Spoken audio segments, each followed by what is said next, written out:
Earlier today, the Defence Secretary Philip Hammond announced that an extra £400 million would be spent on improving protection against IEDs.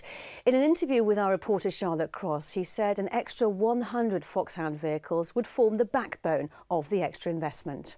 This is an armoured light patrol vehicle that provides state-of-the-art protection for our forces in Afghanistan, and a £250 million commitment to new counter-IED technology, making sure that our forces have the very best protection available.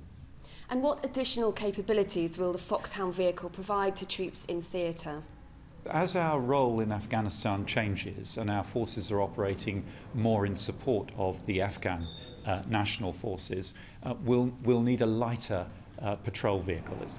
The heavy vehicles we've got are very good and they provide good levels of protection, but as our troops on the ground know, they're not suitable in urban areas. They don't work in all terrains. So we need a light, well-armoured patrol vehicle as well. And as the mission changes, having larger numbers of Foxhound will be the way to ensure force protection. And is this something that will sort of replace what Snatch Land Rovers used to do? It does fill the role that Snatch used to fill. A light vehicle that can be used in urban areas, in narrow streets, and yet provides very high levels of protection. And we've heard this morning about Operation Winter Success in Helmand. How critical has that operation been at this time?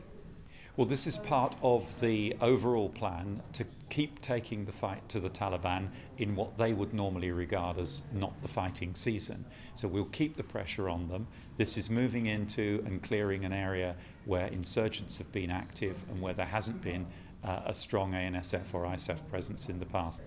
And this operation was planned and led by the Afghan National Army, but even so it was still mentored and advised by British troops, and it still seems unlikely that the Afghan Army would be able to mount a large operation like this on their own. So how far on track do you think they are to take over once British troops start to leave even earlier than planned in around 2013? Well, the ANSF are on track to take the lead in security in Helmand province and elsewhere. They are able to mount operations. In this particular operation in Nari Siraj, UK forces are playing a significant role. In other operations, for example, in Lashkar, where transition is already underway, UK forces are typically taking a much more backseat role as the Afghans lead. So it is a process, not a point. It's a process that's running very well, and we're very confident that the ANSF, by 2014, when we cease our combat role, will be in a position to mount these kind of operations on their own. And remaining in Afghanistan, the dust cloud that's appeared there this week that interrupted the Prime Minister's visit is still there, and it now seems to be impacting on R&R flights at Christmas. Is there anything that can be done about that? It is, I'm afraid, and this is rather reminiscent of what happened here last Christmas with the snow, preventing people getting out from UK. One flight, I believe, has been cancelled, and there's about 85 people waiting to come home. We're very optimistic that a TriStar is going to get out later on today, and that will mean that those people get home before Christmas. So we just keep our fingers crossed. And can I ask you about the Falkland Islands, which has come back onto the radar this week? How concerned are you about the Falkland Islands, and do you think it's time that we put more assets and resources down there as a deterrent?